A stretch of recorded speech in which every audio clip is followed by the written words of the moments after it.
Podríamos decirle gracias a nuestros músicos por conducirnos esta mañana.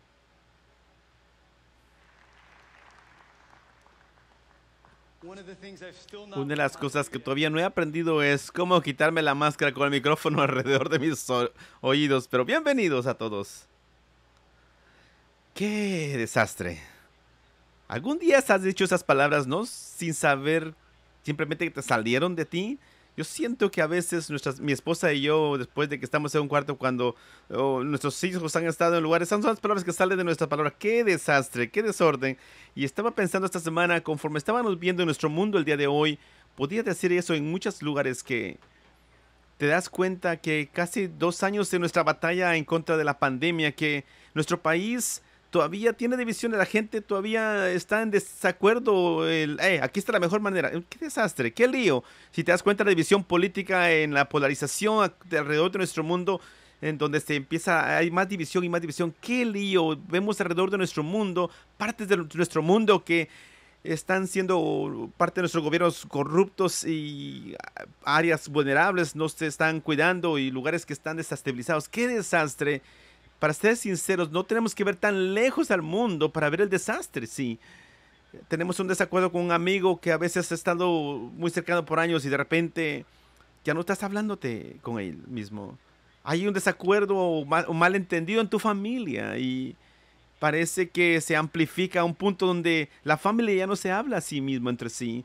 Y a veces tomas decisiones pobres que después tomas otra mala decisión y no sabes cómo salir de esa deuda, y quizás en esos momentos silencios en los cuales tú te pones a pensar, qué lío, qué desorden. Y si te das cuenta, no te has dado cuenta, que si te vas a dar cuenta que el desastre no se mantiene afuera de la iglesia, ¿sí? Jesús no creó una iglesia donde dijo, esto es para gente saludable y perfecta y gente brillante. Me encanta lo que dice Mike Canal. Dice, la iglesia es el lugar donde los incompetentes, lo inacabado, incluso pocos saludables son bienvenidos. La iglesia, si está haciendo el trabajo correcto, es una comunidad garantizada de que está desordenada y sucia. Si la iglesia está haciendo su trabajo correctamente, es una comunidad de gracia y bendición. Porque la palabra de Dios nos enseña, no importa dónde tú estás viendo en el mundo, dices, qué desastre. La gracia de Dios siempre puede encontrarte y llegar a un lugar de desorden. Vemos cómo Dios demuestra su misericordia. Vamos a comenzar una serie el día de hoy que se llama Gracia Desordenada. Y para poder entender esta realidad, vamos a entrar a una sección en la Biblia. Yo creo que nos demuestra una de las áreas más desordenadas que ha existido en la historia. Una iglesia en Corintios. Si tú tienes tu Biblia, quiero que abran en la sección que se llama en Nuevo Testamento de Primera de Corintios, y vamos a pasar los siguientes 3 meses estudiando esta carta para descubrir cómo Dios puede transformar la gente desordenada como tú y yo. Y conforme entremos a esa parte, quiero clarificarles que esto no es un libro que vamos a leer, es una carta. Es una carta que fue escrita como unos 50 años después de Cristo, aproximadamente 20 años después de que Jesús había muerto y resucitado, y que la iglesia se había levantado, se había expandido. Y vamos a leer esta carta hacia unos cristianos en un contenido histórico que estaba desordenada, y los cristianos por ellos mismos también estaban desordenados. La carta fue escrita de gente que también tenía un pasado desordenado. Corinto tenían casas como iglesias en esa gran ciudad, y mucha de esa gente asistía a estas iglesias. Y antes adoraba en lugares paganos y templos de Afrodita, por ejemplo, lo cual era la diosa de la fertilidad, del sexo y de belleza. Lugares interesantes que vamos a entrar aquí, que vamos a ver que hay 2 actores que tenían pasados desordenados. Vamos a desempacar estos versículos de un momento, y conforme entremos a este principio, quiero motivarte esta semana que considera sacrificar un episodio de la televisión que tú miras y lee toda la carta, porque creo que te va a dar una gráfica completa de todo lo que vamos a estudiar los siguientes 3 meses juntos. Ahora, el día de hoy quiero que veamos 9 versículos y quiero que descubramos 3 cosas. ¿Quién era la gente desordenada que escribió la carta? ¿Quién era la gente desordenada que va a recibir la carta? ¿Y por qué tenemos esperanza a pesar de nuestro desorden? Y vamos a comenzar leyendo acerca del escritor del mismo, que Comenzamos en el versículo 1 y quiero decirte que vamos a comenzar muy despacito, así como iniciamos, y vamos a ir más rápido al final. Así es de que aquí vamos, 1 Corintios, versículo uno, Pablo, vamos a parar allí. Conforme comenzamos a estudiar la Biblia juntos, quiero hacer una pausa allí un momento y reconocer que hay muchos de ustedes que quizás han estudiado la Biblia y conocen y han leído que el primer escritor es Pablo, y tú sabes quién él era, y quizás muchos de ustedes son nuevos a estudiar la palabra de Dios y no saben quién era Pablo. Y quiero que conozcamos y que estemos conectados unos con otros aquí. Veamos, ¿quién fue Pablo escribiendo esta carta? El hombre conocido Pablo primero fue introducido en la escritura en un momento desordenado que fue llamado Saulo. Si te das cuenta, en Hechos capítulo 8, ven tu palabra en 1 Corintios, vemos que Saulo, cuando había un grupo de religiosos extremistas que estaban a punto de asesinar a un hombre llamado Stephen que seguía a Cristo.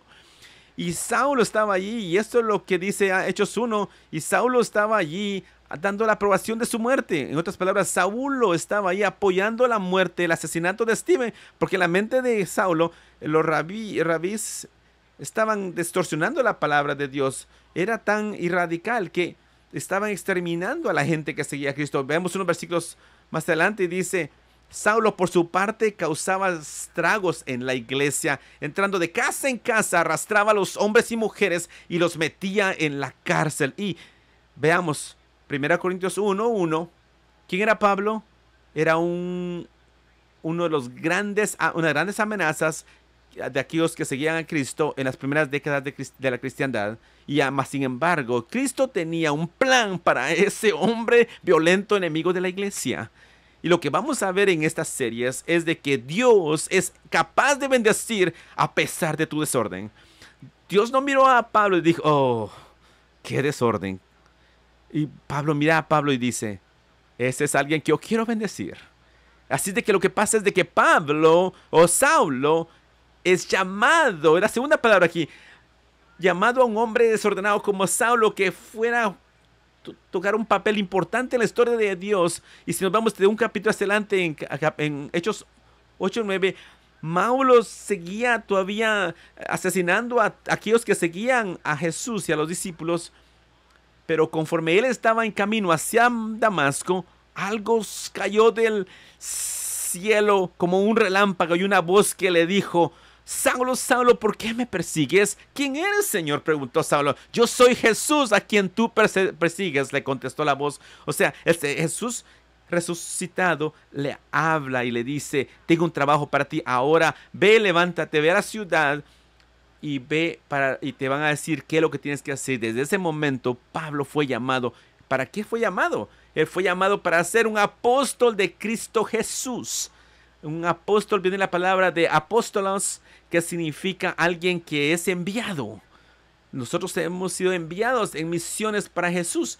Y ahora él específicamente fue enviado a una misión para plantar las iglesias, sembrar las iglesias y compartir el evangelio con la gente gentil. Y vemos más adelante en Timoteo, dice: yo he sido escogido como un apóstol para enseñarle a los gentiles, alguien de los que no tenían un trasfondo judío, y acerca de la fe y de la verdad. Pablo fue enviado a la gente que no era judía, que era algo un poco interesante ver en Hechos 9, que él iba e intentaba ir a los judíos, y cada vez que iba a las sinagogas a compartir la palabra, lo intentaban matar. Iba a otra sinagoga, también lo intentaban matar.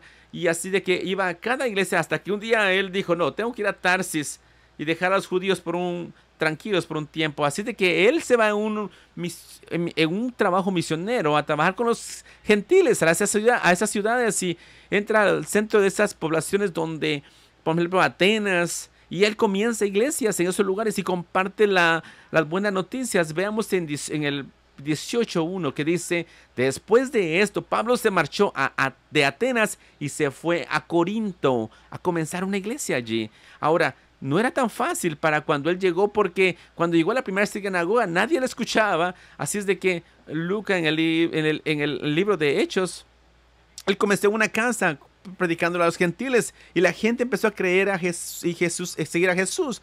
Y Jesús se le vino en un sueño y le dice, tú te quedas aquí, hay mucha gente que necesita ser parte de mi iglesia. Así de que Pablo se quedó en Corinto por 1 año y medio enseñando entre el pueblo la palabra de Dios. Ahora, durante su tiempo en Corinto, la iglesia comienza, pero habían ataques que estaban llegando. En el versículo dice, mientras Galión era gobernador de Acaya, o sea que él era gobernador de una región, los judíos aún atacaron a Pablo y lo condujeron a un tribunal.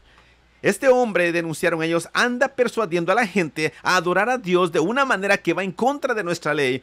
Pablo ya habla de Galión y les dijo, si ustedes los judíos estuvieran entablando una demanda sobre algún delito o algún crimen grave, sería razonable que los escuchara, pero como se trata de cuestiones de palabras de nombres y de su propia ley, arréglense entre ustedes. No quiero ser juez en tales cosas. Así es de que mandó que los expulsara del tribunal. Entonces se abalanzaron todos sobre Sóstenes, el jefe de la sinagoga. Recuerden quién era Sóstenes. Este era líder aquí. ¿Qué hicieron? Y lo golpearon delante del tribunal. Pero Galión no le dio ninguna importancia a ese asunto. Veamos a 1 Corintios versículo 1. Versículo 1. Pablo, llamado por la voluntad de Dios a ser apóstol de Jesús. O sea, por el deseo de Dios era tomar una persona desordenada y empoderarlo para una misión. Y luego, por el deseo de Dios, vean lo que dice después. Y luego nuestro hermano, ¿quién? Sóstenes. Esto es importante, porque en esta carta no solamente es escrita por Pablo, que tenía un pasado feo y horrible, desordenado, sino también fue escrito por otro hombre, Sóstenes, que otro con trasfondo desastroso, que era el que estaba en contra de la iglesia. Él también es el mismo hombre que se convierte en un seguidor de Cristo y le ayuda a escribir esta carta en Corintios para los cristianos. Y es como interesante ver esto, que qué es lo que sucede esta noche después de que Sóstenes fue golpeado. Si te dan cuenta, se fue a su casa con todas esas dolores emocionales y físicos. Y yo me pregunto que si él tal vez se fue a tocar a la puerta y el apóstol Pablo y le dice, le muestra su bondad emocionalmente y físicamente con esos golpes. Y ahora el Sóstenes, el hombre enojado en contra de la iglesia, se convierte en un hermano Sóstenes que ahora es importándole a otras personas. Y más adelante en la carta le escribe, cuando nosotros estamos siendo maldecidos, bendecimos. Y eso le cambió su corazón. El versículo 1, eran los hombres que eran desordenados escribiendo cartas ahora a la iglesia, que ellos querían construir la iglesia. Y su historia, por cierto, apunta a la primera parte que quiero conducirlos, que Dios tiene un hábito de seleccionar a la gente desordenada que se convierta sus mensajeros. Dios no tiene... Dios tiene un hábito de convertir a gente desordenada y convertirlos en sus mensajeros. Así de que si tú tienes que no calificas, si tú sientes que estás muy desordenado, estás muy mal, piensa una vez más, porque Pablo escribe después a la iglesia de Corinto otra carta y él le dice una vez, y en el momento más desastroso le dice, Jesús le dice a ellos, mi gracia es suficiente para ti, porque mi poder se perfecciona en la debilidad, en el desastre. A Dios le encanta, disfruta mostrando misericordia a los desordenados. Dios puede bendecir a pesar del desastre. Y segundo, ¿quiénes son la gente desordenada que reciben el mensaje? Y vamos a encontrar hacia quién está enviada esta carta en versículos 2 y 3. Veamos esto juntos. Dice, a la iglesia de Dios que está en Corinto, a los que han sido santificados en Cristo Jesús y llamados a ser su santo pueblo, juntos con todos los que en todas partes invocan el nombre de nuestro Señor Jesucristo, Señor de ellos y nuestros.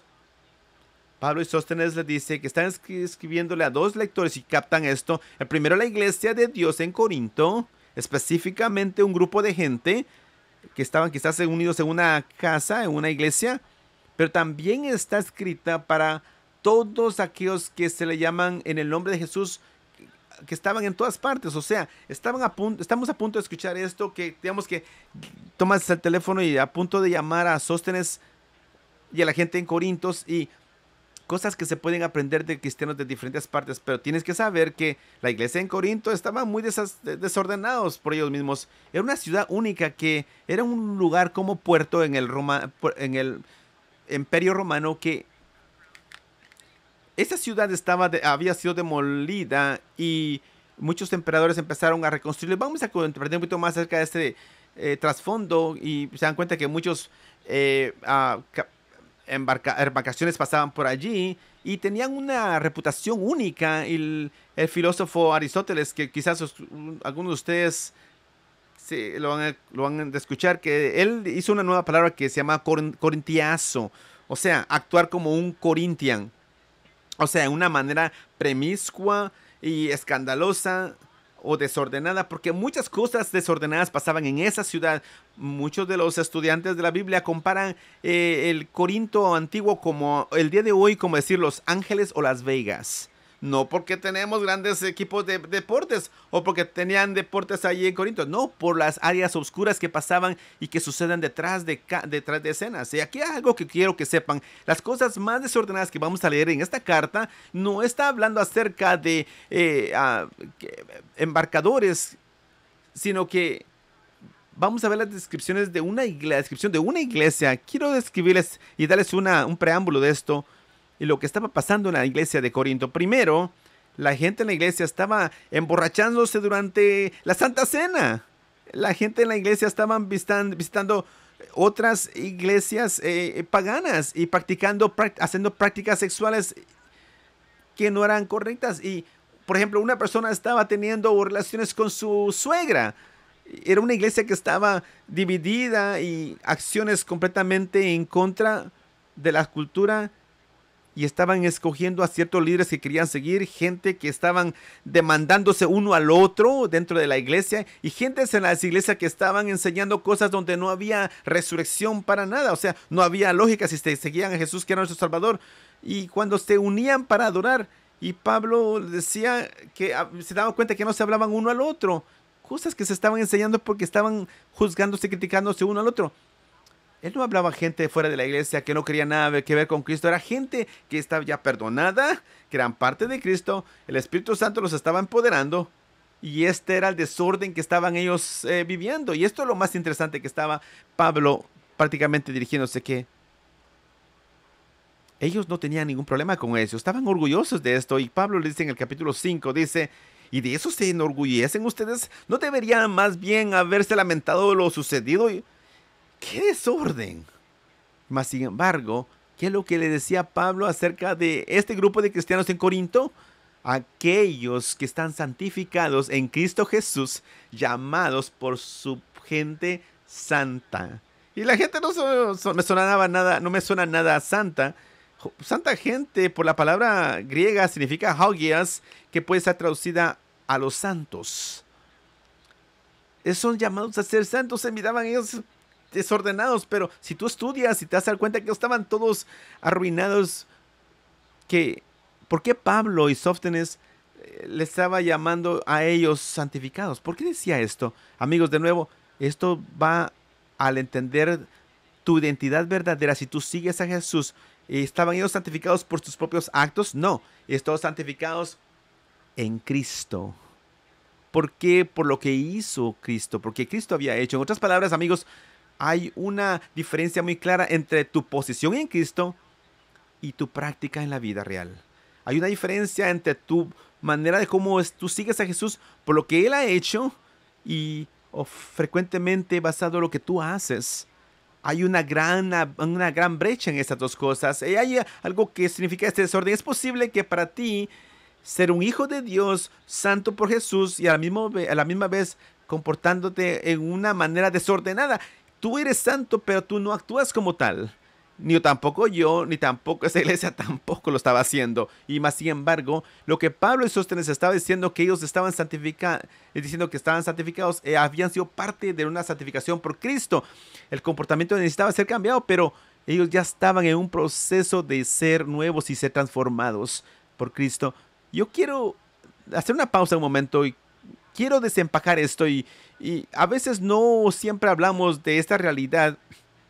Yo digo, yo estoy en Cristo, pero no parezco que fuera así. Hay una brecha allí. Y quiero que veamos tres términos teológicos que son frecuentemente hablados por teólogos para entender un poco más esto. Si tú no estudias teología, estos términos quizás van a ser temerosos para ti, pero no dejes que te intimiden. Vamos a desempacarlos muy sencillos. Vas a entender este desorden que hay en esta brecha. ¿Quién somos y quién nosotros tenemos que ser? El primer término es justificación.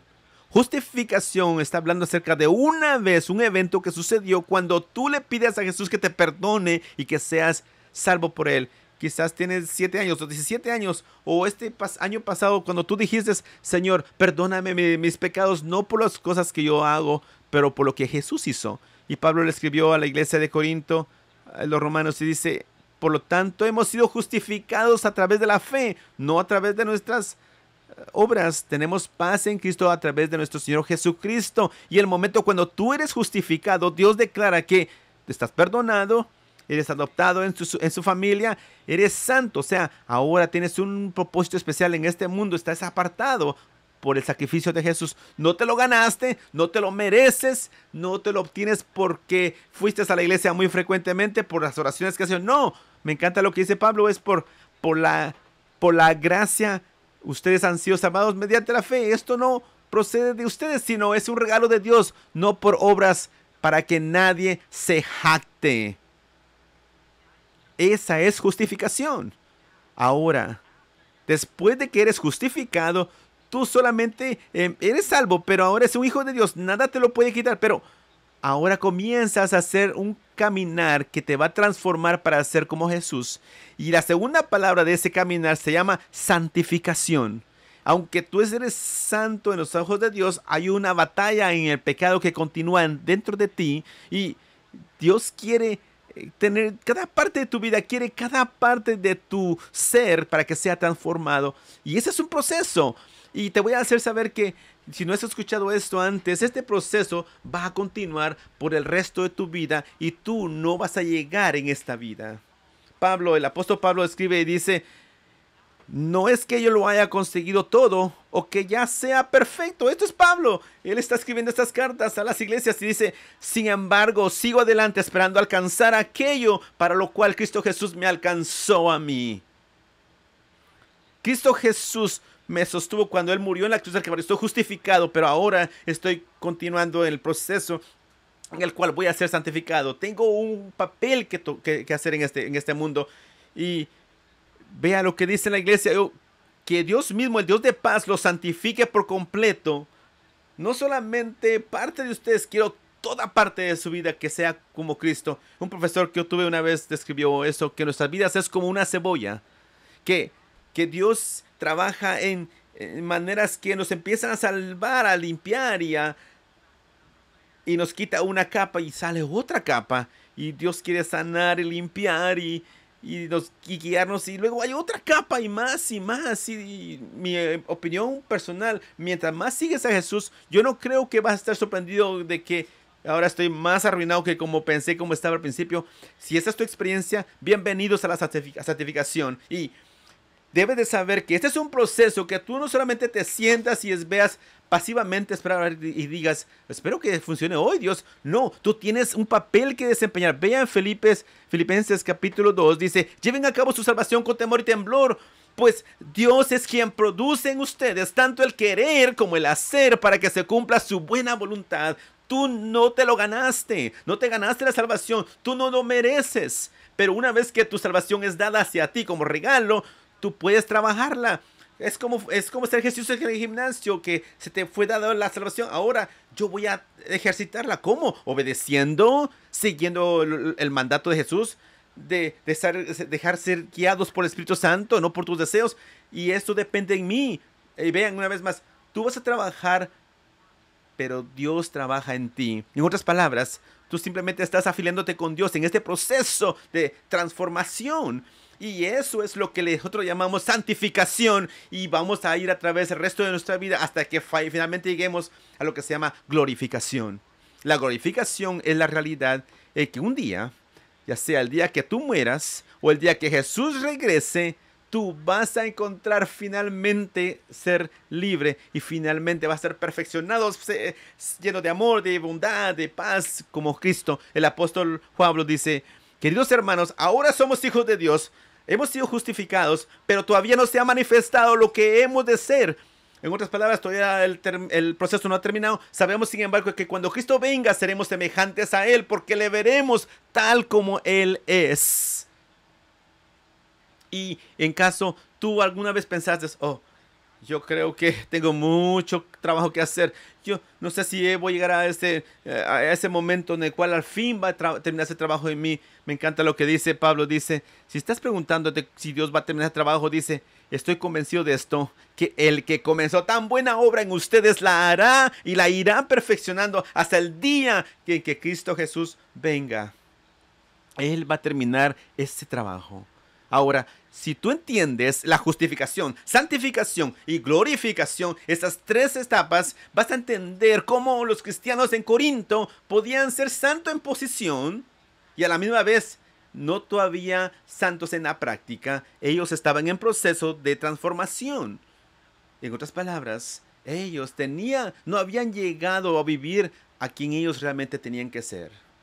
Y si tú te quedas con algún cristiano por mucho tiempo, te das cuenta que eso es verdad para muchos cristianos aquí presentes.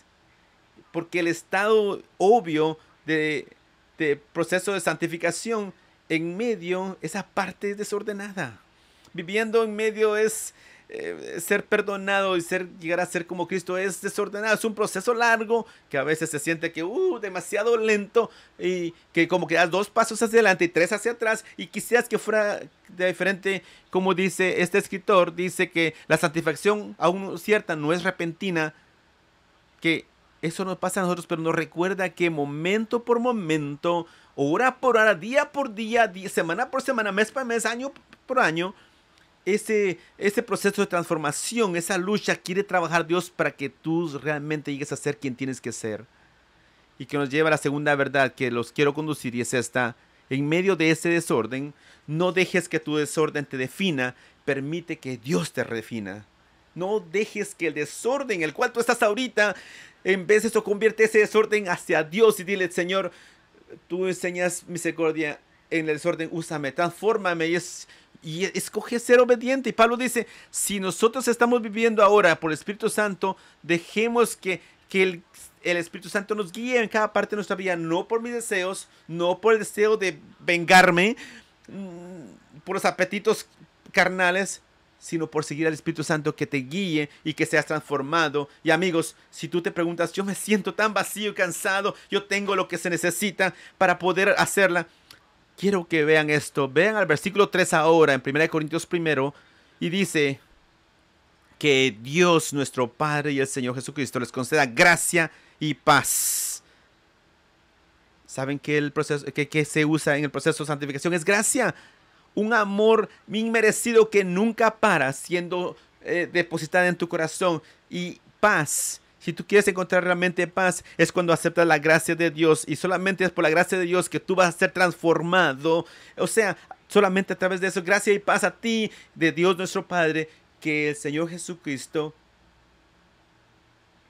que les llena y les propele en ese proceso para poder llegar a ser como Él. Y dice, me encanta lo que dice Dallas Willard, que el verdadero santo quema la gracia como un 747 quema el combustible en el despegue. Yo creo que muchas veces cuando nosotros somos negligentes a la realidad, recibimos la gracia para justificación, pero ahora el proceso de ser como Él depende de mí. Amigos, no depende de ti.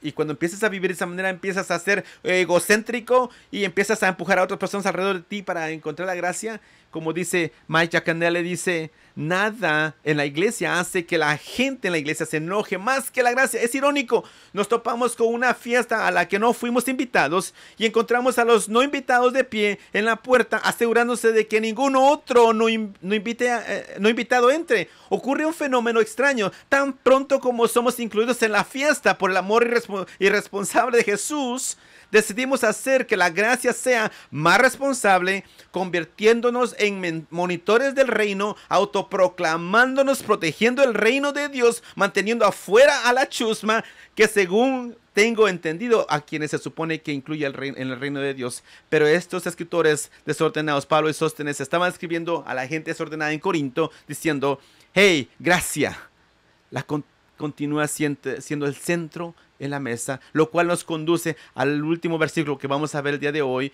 Y les dije que vamos a ir rápidos al final, así de que aguántenme. Versículos de 4 al 9, Pablo y Sóstenes ahora van a responder la pregunta. Dice: ¿por qué tenemos esperanza a pesar de nuestro desorden? En estos versículos es como una oración de acción de gracias, escribiéndole una carta en que él siempre comienza dándole gracias a Dios por algo en una iglesia. Él va a reconocer a la iglesia por algo que ellos no han logrado. Y vean esto por un momento. ¿Qué es lo que pienso? ¿Qué es lo que Pablo le va a agradecer a Dios por esa iglesia? Hay muchas cosas raras pasando allí, pero ¿qué creen? ¿Por qué le va a agradecer a una iglesia en Roma? Le dijo a Dios, dijo gracias a Dios por su fe. No le dijo eso a los corintios. A la iglesia de Filipinos le dijo: estoy agradecido por tu afiliación en el evangelio. No se lo dijo a los corintios. Y por la iglesia en Colosenses le dijo: por tu fe y su amor. Los corintios habían deseado que Dios se lo había dicho en Tesalónica. Le dijo: por su trabajo y por su amor y su perseverancia. Pero ¿qué es lo que Pablo les dice a los corintios? Y le da gracias a Dios por ellos. Vea el versículo 4 conmigo. Siempre doy gracias a Dios por ustedes, pues Él, por su gracia. Me encanta esto. Es algo diplomático que, si ustedes se ponen a pensar, Pablo está buscando por algo para poder reconocer a esa iglesia. Pero ¿en qué termina? Él le dice: estoy muy agradecido porque Dios es tan agraciado con ustedes.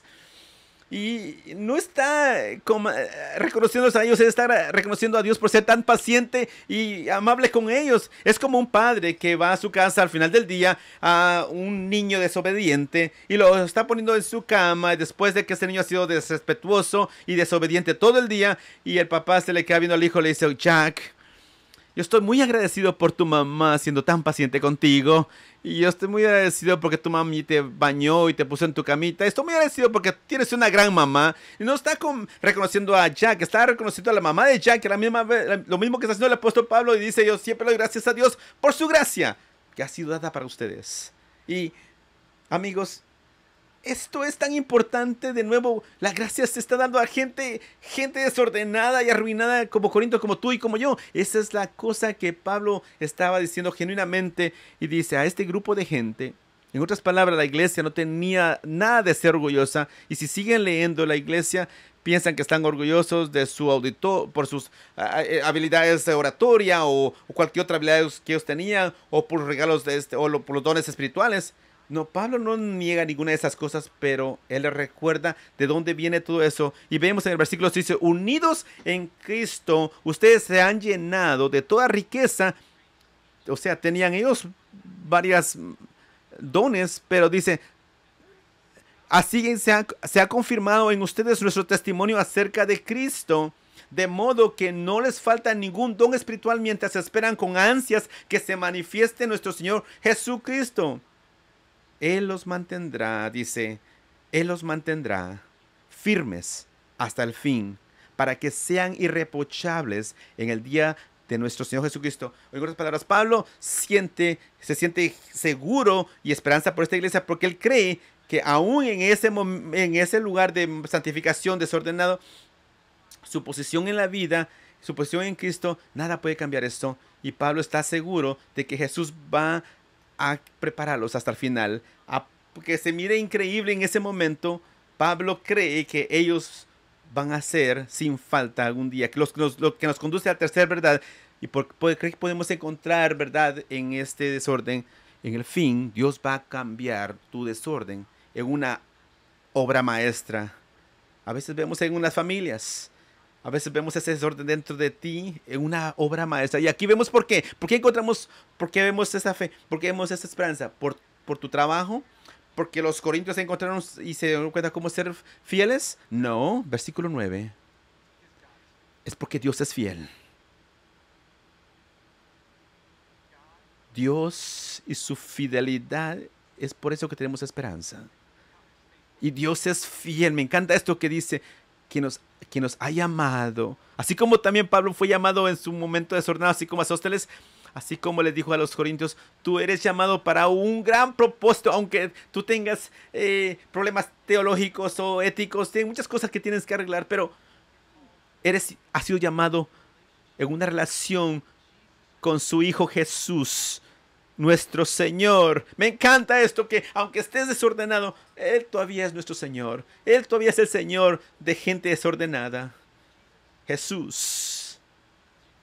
Conforme cerremos, quiero que se den cuenta que 8 veces en nuestros versículos el nombre de Jesús está apareciendo, porque Jesús es la única esperanza para gente desordenada como tú y yo. Él no tiene miedo de tus desórdenes. Él no te mira o te ignora por tus desórdenes, no te juzga por eso y te mira y dice, ¿qué desorden que tienes? No, Él te mira a ti y dice, tú eres alguien que quiero bendecir.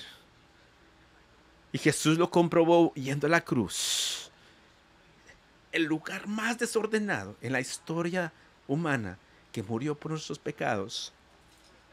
Así es de que hay esperanza para un mundo desordenado que quizás no se han dado cuenta que Dios es fiel. Y quiero que se den cuenta que esa fidelidad de Dios y esa bondad de Dios hacia ti. Vamos a tomar un momento ahora para compartir en una Santa Cena recordando eso. Si tú tienes tus elementos, sácalos, tenlos listos conmigo, por favor. Y conforme tú estás preparándote, quiero recordarte que si el día de hoy tú te sientes desordenado, y quizás ha sido otras iglesias donde te han dicho, basado en tu pasado, tú no puedes tomar la Santa Cena, basado donde tú estás, no es bienvenido a la mesa nomás. Te quiero recordar qué tan desordenada estaba la mesa cuando Jesús tomó la Santa Cena, cuando Jesús estaba aquí. Sus discípulos estaban a punto de abandonarlo, y Pedro a punto de traicionarlo y negarlo. Y toda esa gente que estaba desordenada alrededor de Jesús. Y Él les dijo, les puedo enseñar misericordia.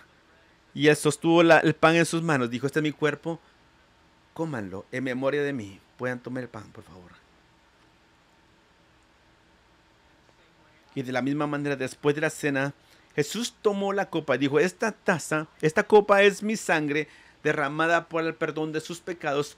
Tomen esto y recuérdenme. Así pues, todas las veces que comieras este pan y bebieras esta copa, la muerte del Señor anuncias y te recuerdas esa misericordia, aunque estés en desorden, y la gracia de Dios llega hacia ti, porque Él murió en la cruz del Calvario y se levantó de nuevo, Él resucitó, y cuando Él regrese vas a ser perfecto.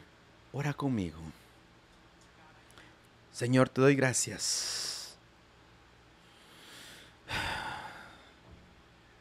que tú nos miras a nosotros con tanta compasión y bondad. Yo oro, Señor, por mis hermanos y hermanas que ahora sienten como que están en un desorden, que se sienten sin esperanza y fuera de control.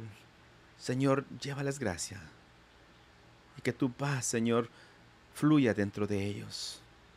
Y entre tú y Dios solito, si hay una área donde tú necesitas gracia, dile, Señor, necesito gracia. Y en esa gracia, quizás con tu cabecita inclinada, date cuenta que nunca he sido justificado, nunca he sido perdonado, y he estado haciendo esto por mi propia cuenta y no ha funcionado. Quizás le he dicho eso al Señor ahora, y Señor, el día de hoy, perdóname. Yo quiero ser correcto de tu lado. Límpiame de mis pecados. Yo creo que Cristo murió por mi perdón. Toma mi vida ahora, Señor. Transfórmame y úsame y envíame. En el nombre de Jesús todos decimos amén. Amigos, gracias por acompañarnos el día de hoy. Conforme te vas, si tú quieres apoyar el fondo benevolente que tenemos cuando nosotros tomamos la Santa Cena, puedes hacerlo en línea también. Hay canastas a la puerta. Si tú necesitas oración también, tenemos un equipo de oradores que pueden orar por ti también en línea y pueden orar por ti. Que Dios te bendiga y que tengas una excelente semana. Bendiciones.